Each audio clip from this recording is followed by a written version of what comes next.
आज Doubtnut app download करें। Doubtnut पर अपने सभी गणित, रसायन विज्ञान, भौतिक विज्ञान और जीव विज्ञान के डाउट्स का करो सफाया। बस प्रश्न की फोटो खींचो, एक ही प्रश्न को क्रॉप करो और तुरंत वीडियो सोल्यूशन पाओ। अभी डाउनलोड करें। हमारा सवाल है यहाँ पर कि निम्न दी गई तालिका को पूर्ण करें। हमें सबसे ऊपर दिया है स्थायी उत्तक और स्थायी उत्तक के पश्चात हमें एक तरफ दिया है सरल और हमें यहाँ पर जो है इसके 3 प्रकार दिए हैं।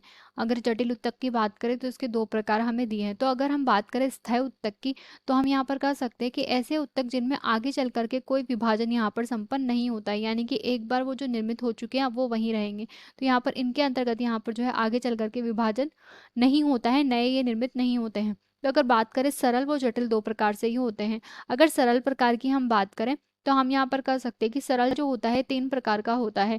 एक तो हम यहाँ पर इसे पैरेन्काइमा के नाम से जानते हैं। तो यहाँ पर एक जो है हमारा यहाँ पर पैरेन्काइमा होता है, दूसरा जो है कॉलेनकाइमा होता है और तीसरा जो होता है वो स्क्लेरेन्काइमा सामान्य रूप से यहाँ पर होता है। तो ये 3 प्रकार के यहाँ पर होते हैं। अगर जटिल की बात करें तो ये जाइलम है और दूसरा यहाँ पर जो है फ्लोएम होता है। अगर हम बात करें यहाँ पर सरल प्रकार की पैरेन्काइमा की तो हम यहाँ पर कह सकते हैं कि जो पैरेन्काइमा होता है सामान्य रूप से इसकी जो कोशिकाएं होती हैं इनकी अगर आकार की बात करें तो ये अलग अलग प्रकार की होती है। जैसे कि हम यहाँ पर कह सकते हैं कि गोलाकार, अंडाकार तथा बहुकोणीय ये हो सकती है। और हम यहाँ पर कह सकते हैं कि इनकी जो भित्ति होती है, बाह्य भित्ति, वो यहाँ पर पतली प्रकार की होती है। तो यहाँ पर इनकी बाह्य भित्ति जो होती है पतली प्रकार की होती है, सेलुलोज की बनी होती है। और यहाँ पर अगर कार्य की बात करें तो हम यहाँ पर कह सकते हैं कि प्रकाश संश्लेषण का मुख्य रूप से कार्य संपन्न करती है हरित कोशिकाएं ये होती हैं। इसके अलावा यहाँ पर जो है संचय का कार्य भी करती है और कभी कभी स्त्राव का कार्य भी संपन्न करती है। इसके पश्चात जो हमें अगला दिया है वो दिया है कॉलेनकाइमा। तो कॉलेनकाइमा की अगर बात करें तो हम यहाँ पर कह सकते हैं कि ये जो होता है जीवित यांत्रिक उत्तक यहाँ पर होता है। तो जीवित प्रकार का होता है और यांत्रिक उत्तक यहाँ पर होता है तो सहारा देने का कार्य मुख्य रूप से करता है, परंतु जीवित होने के कारण यहाँ पर हम कह सकते हैं कि ये जो होता है पूर्ण रूप से यहाँ पर सहारा देने का कार्य नहीं करता है। हम यहाँ पर कह सकते हैं कि ये जो है क्लोरोप्लास्ट इसमें स्थित होता है तो प्रकाश संश्लेषण की तरह कार्य करता है। और हम यहाँ पर कहेंगे कि इसका जो मुख्य कार्य होता है शेषव तना जो होता है, यानी कि नया तना जो होता है उसे यहाँ पर सहारा प्रदान करने का कार्य इसी का होता है, क्योंकि ये हरित प्रकार का होता है और भोजन का निर्माण भी करता है। इसके पश्चात हमें अंतिम दिया है स्क्लेरेन्काइमा। तो स्क्लेरेन्काइमा की अगर बात करें तो हम यहाँ पर कह सकते हैं कि ये जो है मृत प्रकार का यहाँ पर उत्तक होता है, क्योंकि इसके अंतर्गत हम यहाँ पर कहेंगे कि लिग्निन का जमाव हो जाता है। तो लिग्निन का जमाव के कारण ये मृत प्रकार का होता है और मृत होने के कारण यहाँ पर ये जो है सहारा देने में बहुत उपयोगी होता है। तो यांत्रिक सहारा यहाँ पर पादप को ये प्राप्त करता है।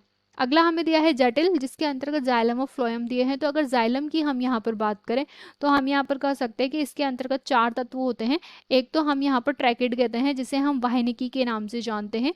अगले की अगर बात करें तो उसे हम वाहिका यहाँ पर कहते हैं। इसके अलावा हम यहाँ पर कह सकते हैं कि इसमें यहाँ पर तंतु पाए जाते हैं, पैरेन्काइमा भी पाया जाता है जाइलम प्रकार का, जिसे जाइलम पैरेन्काइमा हम कहते हैं। खनिज का परिवहन जो है संपन्न करवाना होता है।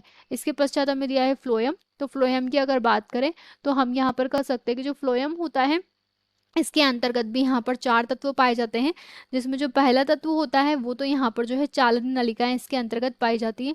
तो यहाँ पर हम कहेंगे कि इसमें चालनी नलिका तत्व पाया जाता है। इसके अलावा अगर अगले की बात करें तो हम यहाँ पर कह सकते हैं कि इसमें विशिष्ट प्रकार की कोशिकाएं पाई जाती हैं, जिन्हें सहचर कोशिका के नाम से हम जानते हैं। अगला जो हमें दिया है वो हम कह सकते हैं कि इसके अंतर्गत फ्लोएम तंतु पाए जाते हैं और यहाँ पर फ्लोएम पैरेन्काइमा भी मुख्य रूप से पाया जाता है। और अगर इसके कार्य की हम बात करें तो हम यहाँ पर कह सकते हैं कि ये जो है पदार्थों का यहाँ पर जो है एक दूसरे से स्थान पर परिवहन करवाता है। पदार्थ का अर्थ है कि भोजन का या सुक्रोज का यहाँ पर परिवहन संपन्न करवाता है। तो इस प्रकार से हम यहाँ पर देख सकते हैं कि स्थायी उत्तक जो है इस प्रकार से सरल व जटिल में विभाजित होते हैं। कक्षा 6 से 12वीं से लेकर नीट, IIT, JEE वो एडवांस के लेवल तक 1 करोड़ से ज्यादा छात्रों का भरोसा। आज ही डाउनलोड करें डाउटनेट ऐप या व्हाट्सएप करें अपने सारे डाउट्स 8400 400 400 पर।